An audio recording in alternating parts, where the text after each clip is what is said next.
Joe Alterman brings a joyful spirit to jazz that's infectious, described by Ramsey Lewis as playing happy music with tasty meat on the bones. His sound is rooted in the blues with a style reminiscent to the great pianists of the 1950s. With degrees from NYU, Joe's performed everywhere from the Kennedy Center to Birdland alongside legends like Les McCann and Houston Person. He also writes beautifully about jazz. His work's been praised by Nat Hentoff, and we're excited to have Joe here today and talk about his unique perspective on this music. Joe, good to see you. Great to see you. Thanks for having me. Absolutely. So Joe, let's we met quite a while back in the controversial University of New York University, right? We did. It's been about 18 years. I think so. Yeah, I was, something yeah, like that. yeah. So a lot's happened in your career. I know in recent years you moved down to Georgia, but you spent a long time in New York City. Yeah. You've performed with so many people. I know you've gotten the chance to perform with, you know, like Houston Person, who I just named, and done great clubs, festivals. So what are you most grateful for, looking back now on your career? Man, that's a great question. It's there's just so many things that the love of music has brought into my life. And it's not just music. I mean, like, I feel like every person in my life is here because I love the piano. And um, I think, I mean, for me, like, I grew up when I was in Atlanta, like, I grew up in Atlanta. So then I moved to New York and I moved back to Atlanta a few years ago. And growing up in Atlanta, like, um, I used to suffer from bad obsessive compulsive disorder. And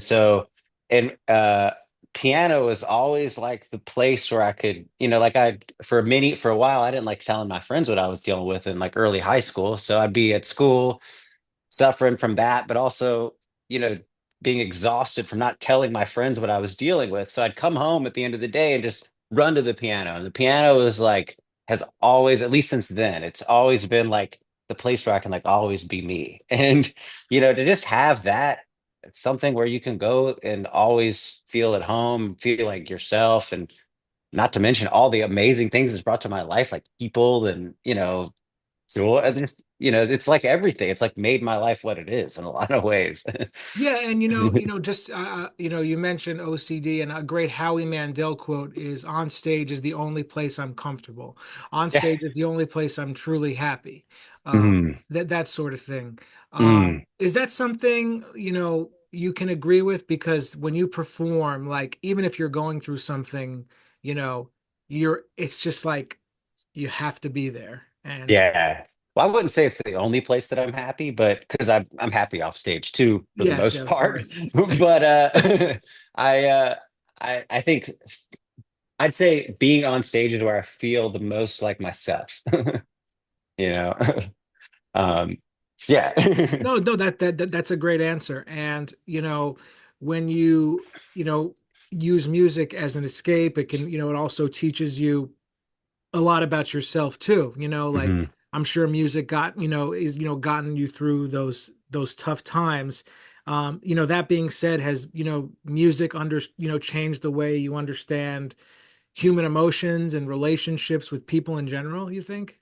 I think so, and directly and indirectly. Like, and what I mean by that is that, like, um, for example, like when I was a kid, growing up playing piano, I mean, a big part of the music that I loved was like when I would be in like seventh grade and like I'd have like a girl over to my house for the first time, and I just want her to like kiss me or something. That was it, and I'd be like, what can I play that will make her like sound romantic? So like Errol Garner's music, just I wanted to sound like that, and so much of that music, I don't know, that was like, but anyway, so like years past, I'm obsessed with the pianist Ahmad Jamal, and so I loved all these romantic tunes growing up, and I remember thinking for a long time, like, I'm a romantic guy because of that. And I remember like dating, and I'd say like, well, I like this girl, but it doesn't feel like guitars or whatever the lyrics are, And I'm like, these lyrics are like, And I remember I was dating somebody for a while, and it it I started to get kind of turned off to the songs that I loved because it didn't really feel. I was like, well, I'm in love, and but it doesn't feel like these lyrics. So these lyrics are BS. And then I thought, wait a sec, these lyrics and these songs have like been like the love of my life, and I don't feel them anymore because of this person. So I remember reaching out to Ahmad, who I was lucky to know, and I said something like basically what I just told you, and he said. You need to sit and be quiet and think if she's a muse or a distraction. Just ask yourself that over and over. And we broke up the next day. And then that like changed my life because then it starts making me wonder, like, wait, why am I doing this? Am I on Facebook right now to distract myself from something else? Or like, a lot of these like musical things or musical people have brought like a lot of clarity to No, that's out. beautiful. Yeah. And Yeah. let's talk about Ahmad Jamal for a second because Mhm. the first time I heard Ahmad Jamal, just to put you in a, give you the first Make time me I heard jealous. what? Make me jealous. No, well, no, let me the Just first kidding. time I heard him was playing Stolen Moments and the way he played these these chords like and just played outside of the key and everything and with these like I was like, whoa. Mm, What yeah. was the first time you heard Ahmad that Oh, something happened? yeah. So I remember I heard him play the song Like Someone in Love. It's from the Live at the Black Hawk album. Oh my God, of course. Yeah. Yeah, but and I remember it wasn't even, and I wish I was like closer to my piano or something, but like, there's one part of the melody that's like do do just those two notes. And he went like do do do do, and I thought it was the coolest Are you talking thing. about when he's like da da da in the beginning? Those that part? No, it's I don't know. I'm at my piano, but I don't think it can for some reason it's not like sounding. Let's see. It's like, can you hear this? I can't hear it. I I wish don't I know could. why it's not. I'm wearing these earbuds. It's not. No, but when you mentioned Ahmad and I got chills when you talked about that recording. So Oh, it's yeah, that was the one. And I just played it over and over and over again. Just that half second, honestly. But is that love him. is that do you still go back to listen to his music for inspiration as much as you did then? Yeah, it's funny. I feel like honestly, like the stuff that was still my favorite stuff as a kid is still my favorite stuff, and I still listen to it a lot. That's great. Uh, yeah, you know what was interesting about his stuff, I thought just worth throwing out, is that a lot of when I first heard like his music, I didn't know a lot of the standards. And so I didn't know what was a melody and what was a solo, but everything but I would memorize the whole thing because everything was so melodic. And so, you know what I mean? It was just so cool I love that part of what he does. Yeah, and Joe, you have such a great outlook on music, and you have such a positive spirit that it's definitely it's something that people want to be around. But Mm, that being said, nice. Yeah. when we're in places like New York, that are so competitive and we can get Mhm. discouraged. Were you still able to hold on to that part of yourself, or was there ever a time where it was like, this is really difficult? It was, oh, it's all, yeah, I think, yeah, it is difficult because I mean, it's both of those things because in one hand, it forced me to be myself more because I guess the difficult thing for me was that I love listening to a lot of kinds of jazz, but I don't love playing everything. And I think, and a Which is lot of totally fine. yeah, I got to be honest and say that. And and I do feel like the things that I like to play, some musicians think, oh, he's just playing the blues or it's like an old school thing or something. And you know, to some people, No, and that's bullshit because that's the totally. problem with the if the people if jazz musicians opened up to the different dichotomies of Mhm, jazz and the different subgenres and realized that's part of it as opposed to something not to be looked negatively upon or that's not mhm. cool, it would be so much healthier. Totally. Well, I think too, like, I mean, I remember like, I feel like a lot of the music these days, and it's not to put it down, it's just, I like I wouldn't bring a date if I was on a date I mean, I wouldn't bring a date anyway. I'm married now. But I mean, I mean, but I feel like there's like two kinds of jazz these days. There's like the jazz for musicians, and there's like the jazz for people. And I like the people thing. But like honestly, I think what's tricky is like the jazz that I grew up with that I love and that I really want to play. it almost feels like a different genre of music than some of the stuff that I hear because I'm not trying to be petty or to impress other musicians. I'm trying to play like a melodic solo that I wouldn't know if it's the melody or the solo, you know? Yeah, I mean, that outlook, you're very lucky that you are able to hold on to that because, as we're coming up, we might get discouraged, or one teacher might make us want to look this way or that Mm. or that way or something. Um, you But I know, was lucky to, or I didn't mean to interrupt. no, no, no, go on. What were you Yeah. saying? I was really lucky in that the mentors the people who became my mentors had experienced the same thing. Like both Ramsey Lewis and Les McCann were like amazing pianists who made audiences really like Ramsey would often tell me this was what would happen to him. He would play a gig in Chicago.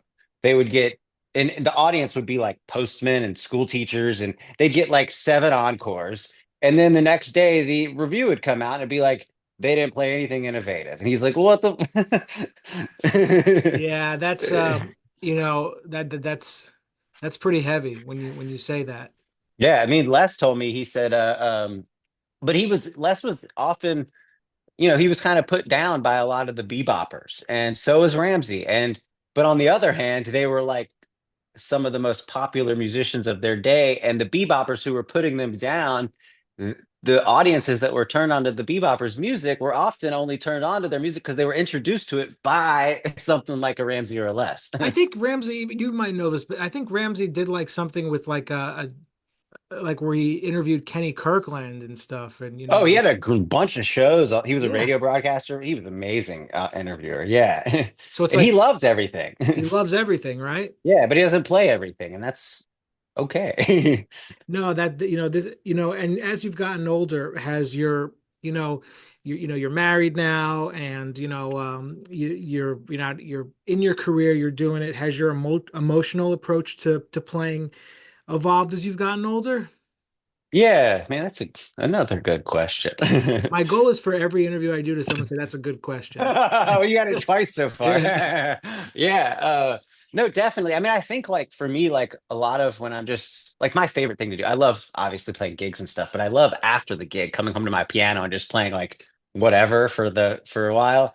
And I think it's just I don't think my emotions have changed, but it's more just whatever's happened in my life is kind of what I'm thinking about when I'm playing, and that kind of helps inform it. Like this kid, I was teaching like a lesson a little while ago, and some kid said to me like, "Man, like I feel like feeling in your music." He's like in high school, and he's like, "I feel feeling in your music. Like, how do I get feeling?"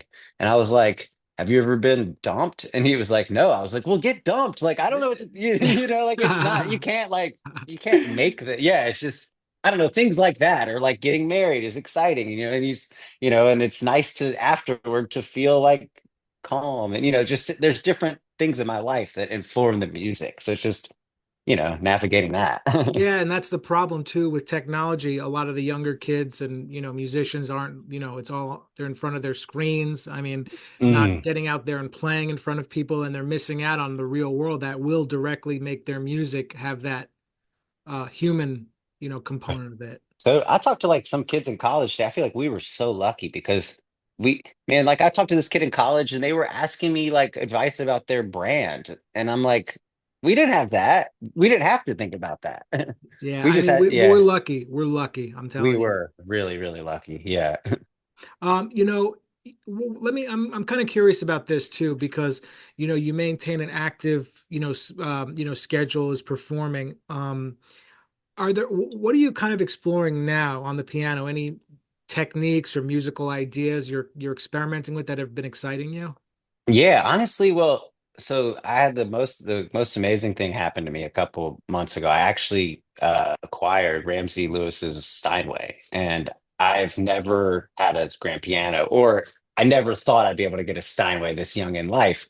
So, and his instrument is just incredible, and I don't know, it's got this like it's kind of I'll get kind of emotional talking. It's like very powerful. It's got like this aura of positivity. He's had it since 1963 and like you can just feel it. And I just felt like, I love playing on the piano, but I once I got the piano, I was like, man, this is not just a gift. This is like a huge responsibility. You got to get like, so I've actually been really getting into just playing a lot of classical music lately, which I haven't been doing in years. And I've been really enjoying like Fauré. Do you know this composer? He has Fauré. He wrote all these songs that are they're class. I like all these classical song pieces that almost if you just wrote the chord changes out or something, it's like a song, like a pop song in a way. Yeah, I mean, that's the thing too. It's when you take from like all the other styles and just play them, even if it's just for fun, Mhm. it gets in your fingers and it gets in your ear, and it's something not to be forgotten about. Totally. Yeah. It's a special thing. Yeah, you've been in this, journey for a very long time, and Mm, you've gotten a chance to play with, so many people at the, we talked about like these great venues and festivals that I mentioned. mm. At this point, no, today's November 21st, 2024. What does success mean to you as a jazz pianist at this moment? It's another great question. It's difficult. I feel like sometimes it's difficult to define, but I mean, obviously it's difficult to define, but I mean, I know like I can't remember who told me this, but years ago someone said like take a gig for like one of three reasons. Like either you're gonna have fun, either it pays well, or like I forgot the third one. I'm forgetting it off. But I feel like if what is it? Pay or you're gonna learn something. Sorry. Right. Hmm. Yeah. So I feel like if I could play a gig that at least has one of those things, and I feel like there's sometimes when you'll play something and it doesn't feel right or whatever. Um, but you know, t it's hard to define success. Obviously, you want to like you need money to live, but that's not the reason you do this. Um, If you do this because you need money, then yeah, that's another story. totally. But like to me, at the end of like a really nice, great show or something, I feel better than I ever feel. It's just like this feeling of like fulfillment, and I don't know what it is, honestly, but I feel like that's the feeling you want. Yeah, yeah, what you're talking about, I've heard even, Bruce Springsteen say, after I play, the reason I Mm, play so much is I feel incredibly centered and, I know who I am, that sort of thing. And, that's enough to keep going. totally. Yeah. Yeah, and it's I mean to me that's if that wasn't there, that would, that would make it that I mean, that's one of the big parts of it for sure. But it's hard to say exactly what success is, truthfully, because Well, I there think success can also mean like if your younger self could see where you are now, mm, how would they feel about it? And that's true. if you went back to like, let's say when you were in high school and you looked at yourself now, do you think you'd be like, man, you've gotten to really do some things and I'm proud of older you? Oh, that's a great way to put. Yeah, yeah, exact, 100%. I mean, to me, Because like, we yeah, can kind of get like, we can say, oh, yes, humans were always going from the next thing to the next thing to the next thing. But, right. recently you have to think, I've been thinking like, let the younger you look at where you are now and that changes things. That's a great way to look. Yeah, I mean, my younger me would be like blown away, honestly. Like, You would I be mean, proud, right? oh, very like, man, just to like, even I said this sentence to you, I knew Ahmad Jamal. Like, are you kidding? My younger me would be like shocked, even if I got to see Ahmad in concert, you Yeah, know? and we also we met at NYU, and at the time, when you mentioned like that, you kind of had this intuition, like I know who I am, I know the type of music that I want to play. Granted, we're at schools with, the school with such a wide scope of musicians. Hmm. Was it hard to like still stick to that? Did you find yourself like ever like kind of creeping into like, oh, maybe I should be doing this or that? Like, or were you really like, Oh yeah. No, honestly, I don't think I think I knew what I liked, but I think it wasn't until a lot of people were telling me things to do that didn't feel right that I realized that's not me. yeah, I Uh, did one ensemble at NYU and I was like, this is the worst. I won't mention what I'm like, I never want to play this music ever. This is just mhm. horrible. No Oh, offense. yeah, no, I'd get like, to me, like it was really hard, like for me, I really wanted to sound like Errol Garner, not sound like I'm not copying, but I love his sound. And like, it's really hard to like figure out how to do all those block chords and, all that stuff. And at school, I would often get people saying like, well, it's, Errol, Errol never played it like that in seven. And I'm like, but it doesn't sound good in seven. Like, Oh, it's the yeah, yeah. this yeah, it's I sorry, I lost my train of thought, but No, no, it's all good. It's all good. But you mentioned Earl Gardner, you mentioned block chords. You also you just acquired this piano of Ramsey Lewis. If your instrument, if the piano could talk to you, how would it describe your relationship with it? I hope that it would say that I'm very loving and I like to play the keys with it, hopefully with a nice touch and make it feel good. I would, you know, uh in this piano specifically, I don't know if it would ever will ever prefer me to its previous owner, but I hope it's happy when I sit down and play. I mean, I really do. Yeah, and you with the music you play, there's such a vibe to it, and it's got to have this really strong rhythm and flow, and Mm, it has to have a blues feel. It's a bluesy type of music, you can't. yeah. And do you have like that's what I'm playing the blues is like something else. So before you go on stage, do you kind of like maybe tell yourself a mantra or think about one of your favorite musicians? Like what happens before you go on Mm. stage? Yeah, I try to just be quiet and like not be thinking it. Like if I can meditate or something, if I Yeah. get the opportunity, I would do that. I like to just kind of walk on with a clear head, you know. Yeah, I Uh, have the best gigs when I can just leave the room and then just like go right to the instrument. yeah, yeah. Like I saw there's I forgot who posted it. Someone posted something the other day about talking to the audience if it's part of the gig or if and to me, like I love talking to the audience after the show, After. but before is hard for me because No, yeah, I love it. No, you need to be centered. yeah, it's yeah. I don't need a break afterward, but I definitely need a few minutes before. No, I love it. And if you could perform for any audience, past, present, or even fictional, who would you perform for, you think? Good, yeah. I like am really fascinated by this era in Chicago, like in the 60s. There's a club called the London House, and like Ramsey got to start playing opposite Oscar Peterson there. So like you'd go there and you'd see four sets of Oscar Peterson, Ramsey Lewis in one night. And like I'll share this with you because it's kind of interesting. But one of the first times I met Ahmad, he came to see me at the Blue Note. He was sitting right up front, and it's scary, like he's looking at you, and I heard his wife say, Ahmad, eat. And he stared at me and I hear him say, I'm busy. And he's like, and I was nervous. I had no idea how to approach that. And luckily I figured it out afterward. And I was ready when I met Les McCann. And shortly after Les and I became buddies, I told Les this story about playing in front of Ahmad. And he said that he had been playing his first big gig in Chicago at the London House place, what I was just mentioned. And he was about my age and he's about to walk on stage all excited. And in walks Oscar Peterson. So similarly, he freaked out and he said he went over to Oscar's table and he was like, Oscar, I love you, but I can't play in front of you. And he said, Oscar said, something that changed his life. Back to him, he said, Les, I didn't come here to hear me. I came here to hear you. And that kind of made him feel like it's okay to be himself from then on. And I just love that. But like, that era in Chicago, I would love to have the opportunity to play for that crowd because I know that I mean they're coming to see stuff that obviously I love. They must you know.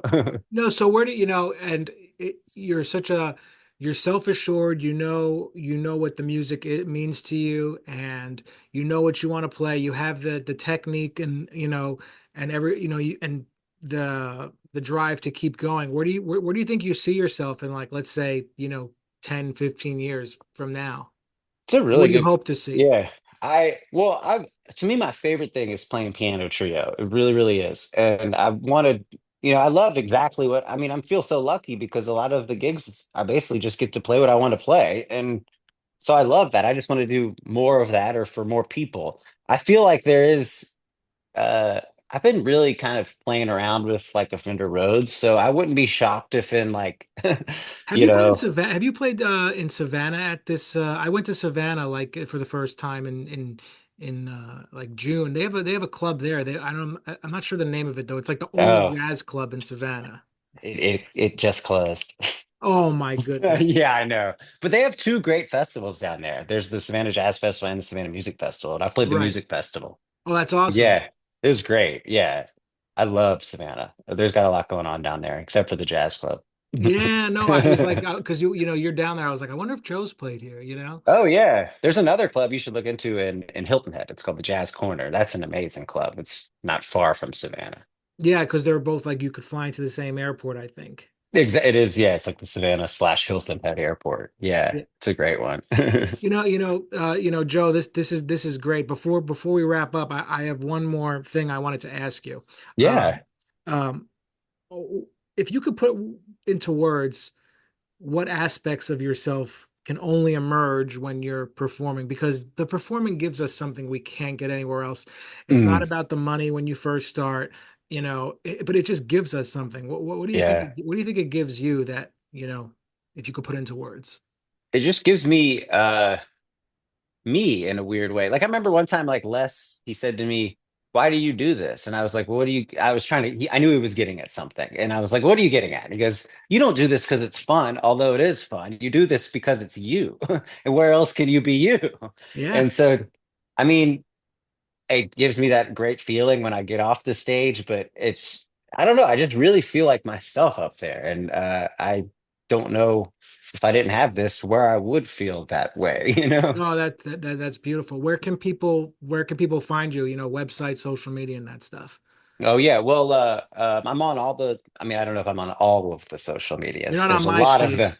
I've gone for MySpace. I don't know if you but I'm just Joe Alterman there. My website's just joealtermanmusic.com. Beautiful. Yeah.